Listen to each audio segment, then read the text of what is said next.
Hello, everyone. Welcome to this Let's Talk session with the brilliant Katie Allen. My name's Donna Stevenson, and I'm always your host for these LinkedIn Lives that we do at NoraBox. What a treat for me. I have shoulder length brown hair, and I'm wearing a white NoraBox t shirt. And in this session, we're going to talk about menopause and inclusivity and language and getting it right for menopausal people. I read something really interesting recently, and we've seen lots on social media, haven't we, at the moment, because it's menopause awareness time in October. And it said that menopausal people are the fastest growing demographic in our workforce. So, really interesting that we get it right for our community, for that community. And we know that there's intersections across into the neurodivergent community as well. And as I say, I can't think of a better expert than Katie Allen. You've probably seen me on a LinkedIn Live previously chatting to brilliant Katie. She's such a wise voice in our community, guiding us through. And Katie, you are an inclusion and confidence coach. And I'm not surprised by that because I can just imagine how great you are in that role. So hi, Katie. Thanks for joining us. Hello. Thank you so much, Donna. Thank you for having me on again. It's absolutely my pleasure. I've been looking forward to this so much. So, Katie, let's get started then. I want to go right back to the beginning here. Can you talk us through why language is so important? Absolutely, right. So I was thinking a lot about this in coming on and when we were deciding how to put this together. And I was really kind of thinking about what is it that is so important when we're trying to think about all of the communities that we're connecting. And I love that already you've mentioned around the intersection Yes. of our experiences, because I think it's really important to talk about that, knowing that on this conversation, we're really focusing around menopause and LGBTQIA plus identity.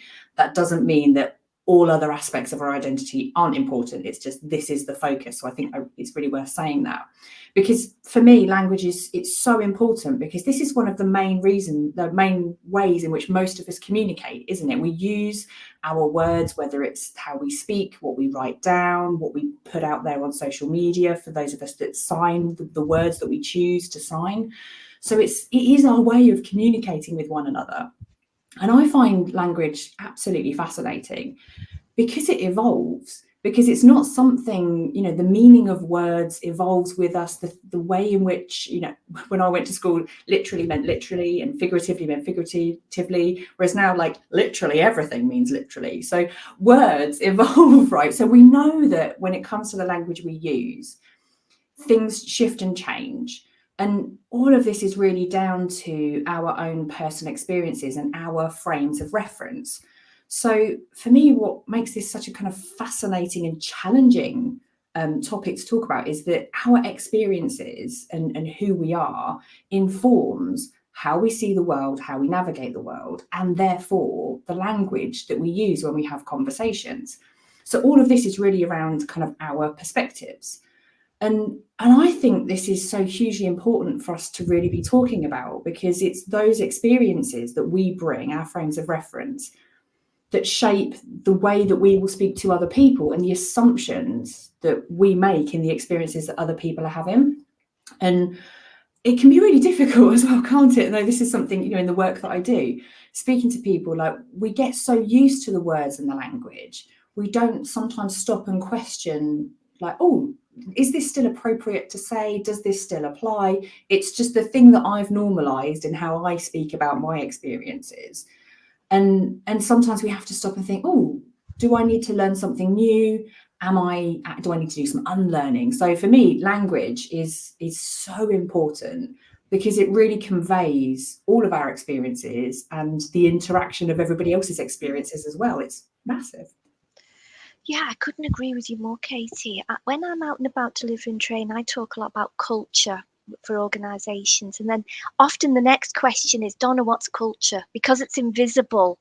Yeah. Organisations are trying to figure it out. And amongst many things, I think language has got to be part of the culture of an organisation. And for us, as you say as well, Katie, getting it right for folks. So I'm so glad you've given us that overview. I'm really glad that we started with that question, actually, because I think that question's a springboard now into the rest of our conversation. So, with that in mind, then, you know how passionate we are at Neurobox about raising awareness amongst many things. And of course, menopause has got to be part of that awareness, I think. Um, can you talk us through then how we make sure that we get it right to avoid folks being left behind in this conversation and avoid us, either inadvertently or through almost, using the wrong language inadvertently or whatever the word is for that we're showing disrespect to individuals within these conversations. I would love to hear your thoughts on that. Yeah, yeah. And again, so it comes back to this frame of reference piece, doesn't it? Like, we Yeah. don't know what we don't know. So all of the language we're using, the way in which we talk about things, it's all normal to us. It's what we've normalized. But our experiences aren't the same as everybody else's experiences. And the same is true with menopause. When you think about the conversations that we have about menopause now, these are not the conversations that were happening even maybe 3 or 4 years ago, not so much like 10, 15 years ago. And yet, when you think about it, people with female reproductive systems have existed for a little bit longer than that. So menopause will have existed. It's just not been within the zeitgeist. It's not been something that we talk about. And I love now that more recently these conversations are happening.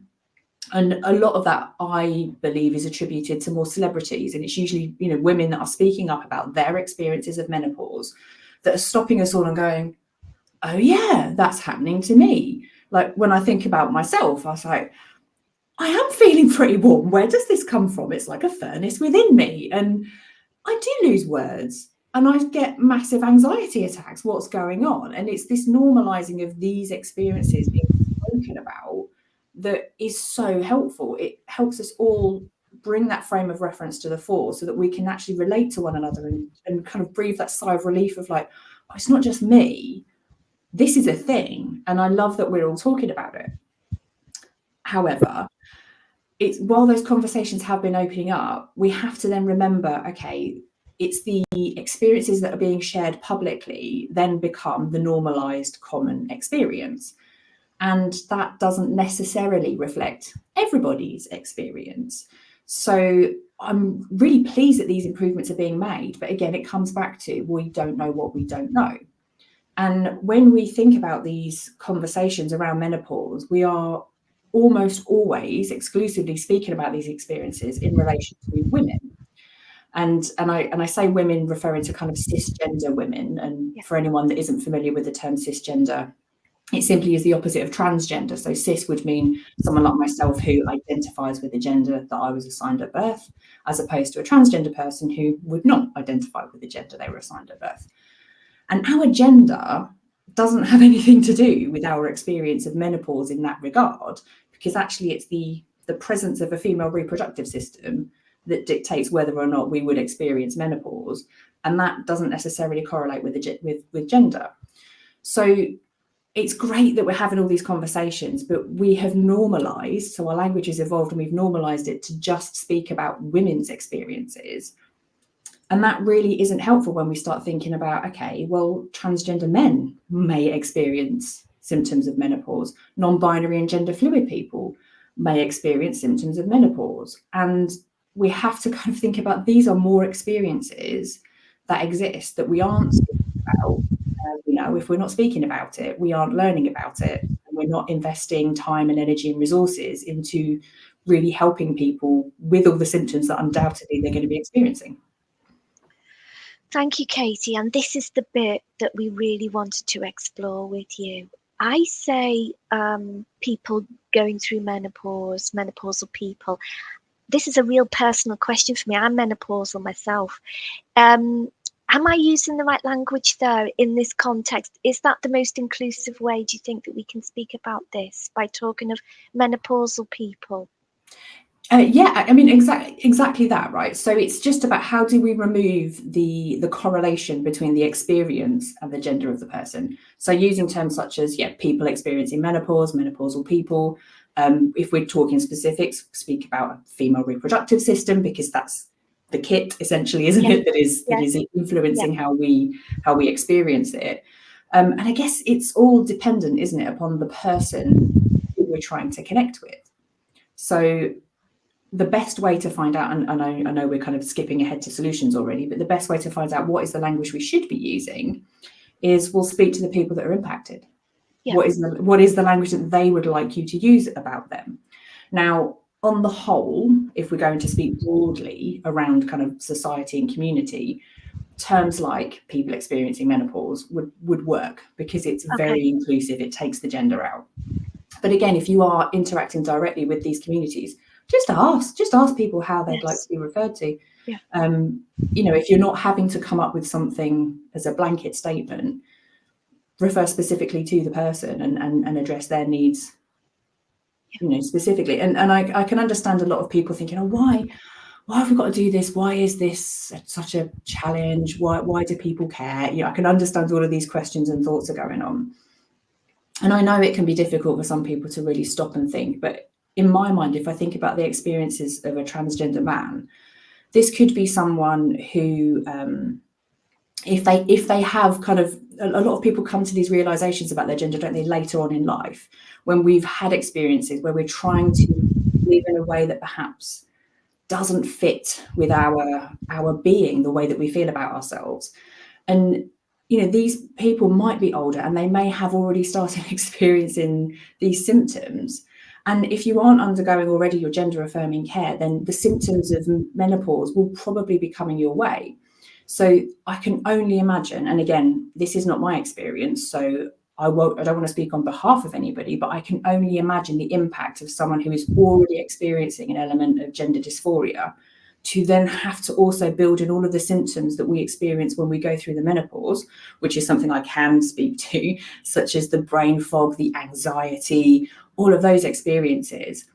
I can only imagine that the combination of those things is bloody awful, quite frankly. And I don't know why we would want to make someone feel even more stressed and anxious and like they don't belong in their body by then also using words that would exclude them from accessing help, from accessing support. So I kind of feel like I don't know why we wouldn't want to do this for someone. Yeah, thank you, Katie, because it comes back to that idea of inclusion, isn't it? For us all who's on that journey. So on the back of that, thank you for sharing that, about thinking about the words that we use to make sure nobody does get left behind. Can you share thoughts then on some of the ideas that some cis women, you very helpfully define what we mean by that, cis women, are sharing at the moment, and how then can cis women be better allies for our whole community, including, very eloquently described somebody, a trans male who may be going on that journey themselves. How can cis women show up and be allies for menopausal individuals across the community in that way? Yeah, and this is a tricky one, right? And so in my work, I spend so much time speaking to people about what not to say, right? And inevitably, to get to that conversation, we have to get all of our honest, real, true feelings about things, like the things that we don't understand, the language that we just think, why have we got to say this? I don't get it. So all of this comes out. Now, excellently, cis women are actually very engaged when it comes to having conversations about equality, because let's face it, we come from a group of people who we have experienced being on one side or another. So there's a frame of reference there generally for most cisgender women about knowing what it feels like to not be included in certain spaces or with our rights. So we've got this frame of reference. And then what fascinates me, even though we're really kind of motivated to want to have this equality, we get a little bit twitchy when it comes to then thinking that we might ourselves have to sacrifice something for the equality of somebody else. And these, again, these conversations that I really love, but it's absolutely worth unpacking, because I absolutely understand the experiences of cisgender women and this frame of reference we have, because I have it myself, where we know what it feels like to be discriminated against. But then we also are perfectly placed to know what it feels like to be discriminated against. And why would we not take steps to make sure that other people don't have to feel that way when we know what it feels like to be excluded? And I know, there are kind of lots of conversations that I have with people around but why does my right as a woman have to be eroded so that I can include other people? Why can't we just list all the genders of people that would be experiencing these symptoms? So why can't we list woman, non-binary person, gender fluid, transgender man? Why do we have to be specific and just take it back to menopausal people? And I get that. I get the removal of the word woman can feel like a woman's rights are also being removed along with that. But honestly, if we think about it, it's really hard, isn't it, to have to say, okay, so women, transgender, non-binary people, and we have to come up with all of the labels that we want putting in, when actually what we're talking about is a shared experience of the fact that our hormones have absolutely crashed. So let's talk about the shared experience and the way in which we want to do that, because even if we were to list all of the gender identity labels of people that would experience menopausal symptoms, we're going to forget people. We might get things wrong. It's not going to feel like it's something that connects with everybody. So if we can keep it short and we can keep it specific around people who experience menopause, as opposed to have to, list all of the names that we need to be coming up with to make sure everybody feels included, why would we not feel like that's a good thing to do? And again, I hear comments around, yeah, but it's all gone a bit far, hasn't it? And I feel that one quite deeply, because I think, has it really? Like, how far is too far? Are we saying that equality and equal rights stops when my rights are met? Or are we saying that equality stops when everybody's rights are met? And that is something for me that I kind of have to sit within and have a lot of deep conversations with people, because ultimately that's a personal decision, right? We get to decide, where do I come down on that argument? How do I feel about it? How strongly do I feel about it? And if you feel very strongly as a cisgender woman that, you want your identity as a woman to remain protected in that way, and you are absolutely rigid, that's your choice. But you do so knowing there are going to be people that will be excluded from that, and their experiences will therefore be excluded. So for me, I will absolutely always come down on the side of people experiencing menopausal symptoms, or people going through menopause, or menopausal people, whichever way it is that gets the most people included into the conversation. Because I personally don't think that my rights are in any way being eroded or overlooked just by including other people. In fact, the more we can bring more people into the group, the more we can all realise this is how we are going to advance medical conversations, research, treatment plans, therapy, the investment of money needed to raise the game for everybody by having more people's experiences included. And I'm here for that, quite frankly. Definitely. Oh, Katie, that was such a brilliant answer. You are such a powerful communicator, and this is why we wanted to bring you back, because this issue is an issue that is, more and more of us are talking about. As I said at the beginning, we know that this group of folks, those of us who are living with menopause on that journey, we are a increasing presence within the world of work. And so organizations, and for us ourselves, we need to figure out how we're going to have these conversations so that we don't exclude, for all the reasons that you said, other, folks who are on this journey with us, as well. So with that in mind then, and based on everything you've just said, and as I say, wow, it's so powerful, and I hope people listening to this, you're taking a lot from it, because these are conversations we're not hearing a lot in terms of giving platforms to. That's why I'm so proud of Nora Box for giving a platform to this. How then, on the back of everything you've just shared, how can we therefore think about bringing our whole selves to work, being our authentic selves? We use that language a lot, and actually I've been talking a lot about it in October already. Bring your whole self to work, valuing lived experience. In this context, how can we start to go about that, Katie? Any ideas? Yeah, it's terminology we love at the minute, right? Isn't it? Yes, Especially in a good leadership conversation. We love bring your authentic self to work. And I'm all for it, because ideally that is exactly what we would do. We would all show up to work, and not have to invest energy in trying to mask or in trying to be something we're not. We can just do the work that we love and what we want to do and contribute and feel valued and like we have a meaningful experience. But the trouble is, when we don't understand what a person's authentic self looks like, we say the words, don't we? Bring your authentic self to work. And then everybody comes in authentically. And then leaders will stand around and go, oh, God, we didn't mean that authentic. Hang on a minute. How do we deal with it? And it causes this kind of disconnect. And for me, this is why we have to get into these really uncomfortable, awkward conversations about, well, what do we mean when we ask our people within our organisations to come and bring their authentic selves to work? Because I know, I mean, even now I can feel it. I've got this hot flush coming on already, and I've got freezing cold hands because I know that my blood circulation isn't going the way it should do. And I'm going to forget some words at some point, which means I'm going to give you this really elaborate description of the word I'm trying to think of, but I can't find the word itself. And all of these things are going to happen. And that's going to have an impact on my work. So when someone says to me, bring your authentic self to work, when I'm, menopausal in the fit of it, I'm going to be sat there going, oh, God, I can't cope with this. I might be in the middle of a meeting, or, I might be on a stage giving a talk and I'm, oh God, I've got to take this jacket off. These things are going to happen, and there's going to be judgment around that. And then that's going to make me feel a certain type of way. It's going to make me feel, well, I can't behave like that. I'm going to have to just suck it up and keep this jacket on. And what will they think of me? Does it make me a terrible leader? Will they think I'm crap at my job? Like, all of these things are going to go on. And so when we say to people, bring your authentic self to work, like, are we really ready for people to show up with all of the things that go on?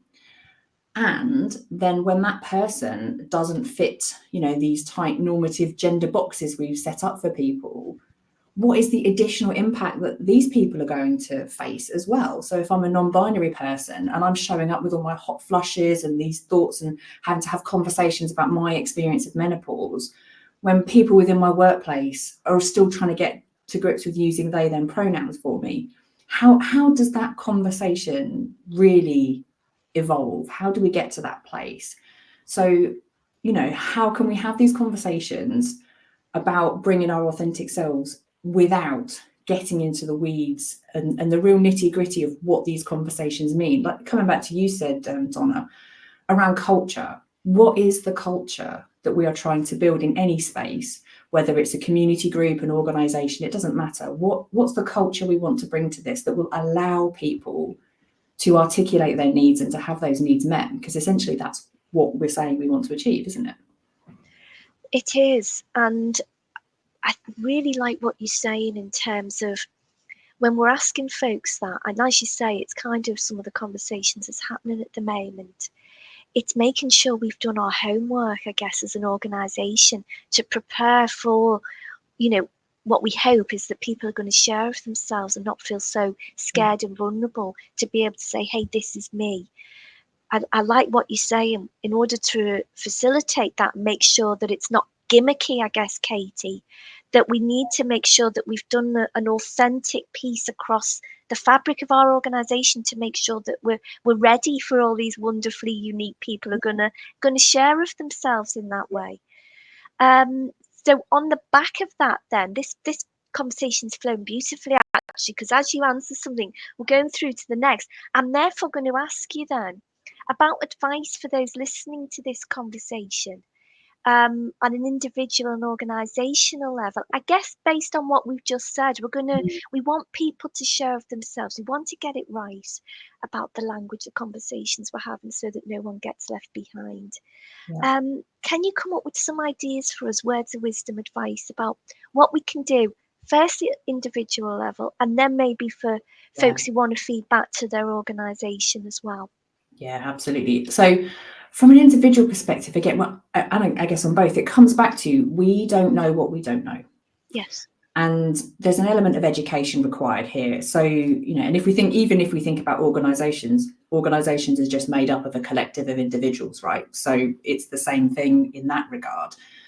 So education, if we think specifically around menopause in this case, how are we educating ourselves? And I include people of all genders in this, especially cisgender men, because you're going to come into proximity of people that will be experiencing these symptoms. As Donna shared right up the start, the growing population of people within our workforce are experiencing menopause, whether that be perimenopause, the kind of the menopause cessation piece, or postmenopause. Like, we're all in it, right? We've got this aging population of people who are doing this. So educate yourself around what are the symptoms, how can you help people that are experiencing these symptoms, what do people need to make their capacity to do their job as easy as possible and as seamless as possible, because it is tough, it's really hard. And to have someone that, even if it's just to sit down with you and say, just take a minute, it's all right, we don't have to start this meeting just yet, take 5, go and get a drink, it's okay, we can wait. Like, thank you, because that maybe is what I need right now, because my brain's not really giving me what I need to participate. So educate yourself, firstly on menopause, what it is, how these symptoms manifest, especially if you're having responsibilities like a line manager, people manager, supervisor. There'll be people in your team that will really need you to have their back. So educate yourself first and foremost. And educate yourself around gender identity as well when it comes to having these conversations, because these things, again, we talked about intersectionality, they're going to come together. So have a think about, well, this is now what I've learned about menopause because this is what's readily available, let's say on the internet, because that's where we all go, right? But then put that through another lens to think, is this specifically relating to any one type of person? If I was somebody who was gender fluid, would this still feel the same? Because even if you don't have any non-binary or transgender people in your team now that you know of, let's face it, you might have in the future. So educate yourself now to really try and understand what the challenges might be for them as well, so that if someone does then feel safe to want to come out to you, or someone joins your team as a new person, you can have that conversation knowing like, yes, I remember I read about this. Okay, I'm not so scared that I'm going to get something wrong. I can start an open dialogue and then be led by this person and their needs specifically. And that would apply to anybody. So that's kind of the individual education piece. And then from an organisational lens, the build on that then is, if that's the kind of learning that you're doing, how are you normalising that language within your organisation? How are you helping educate people, more broadly around, this is how we're going to refer, this is how we're going to refer to people in our menopause policy as people who experience menopause for these reasons. This is our language that we're adopting as an organisation. This is what we're going to use. And how does that flow through all of your processes and policies, so that you know that people really are seen as the individuals that they are? Because again, if you want people to show up authentically, you've got to see them. You have to know that they're there. So that would be my advice. Amazing advice. Thank you, Katie. As I said at the beginning, I couldn't think of anyone better to take us on this journey. You're a clear communicator, and you make it, for those of us who may be slightly confused by some of these conversations that we've seen on social media and so on, you make it so beautifully clear. So thank you. I know that you very kindly said, for anybody listening to this, that you're happy for folks to reach out to you on LinkedIn and so on. Yeah, so thank you. And next time I'm going to see you is in person, because you're going to come and deliver training at NoraBox in our Yes, head office. I am. I'm so excited about this as well. It's going to be a wonderful opportunity. I aim to get to meet everybody in person as well. Well, it's our treat, because, as I say, we know how good you are. We do that, for a reason, because you're brilliant. So it's, we're always still learning here at NoraBox. Of course we are. So thank you everyone for listening. We hope you've learned something from this conversation as well. I never not come away from speaking to Katie haven't not learned something. So I've definitely learned something as well. This is definitely my lived experience. And I know for a lot of you listening to this, it's yours. We know that there's 1 in 3 of us in the world of work who are over 50. And so there's probably about 8 in 10 of us who will go through that menopausal journey while we are in work. So this is not a niche issue, as Katie's very eloquently talked about. These are huge issues. And I guess, Katie, indicative of the culture of the organisations that we work in, even if this isn't our lived experience, it speaks of where our organisation is at when they get it right for things like the menopause. Absolutely, yeah. And actually, I don't want to kind of start off on a new tangent as well, but Go for it. the next truth bomb to drop in on this one is, have a think as well. If anyone's listening to this thinking, yeah, menopause, we've got that down, awesome, brilliant work. Then I would ask yourself, have you revisited all of your policies then about how this experiences people earlier in their careers, earlier in their lives as well, because when we think about menstruation symptoms, they Yes. happen just as readily as the menopause does. So same lens, please, for all the people who are experiencing that too. Yeah, this is it, Katie. It's huge actually, and it encompasses lots of different parts of who we are as human beings. So, yeah, thank you. So educational and a great time to have these conversations. But as we've said with a number of the conversations we've been having in October, great to have it during awareness time, but we have to carry on now through the rest of the year. These are everyday impacts for everyday folks, so we must keep talking about it. So thank you, everyone. Huge thank you to Katie again, and we hope to join you will join us in the future for another Let's Talk here at NoraBox. Take care, everyone. Until next time.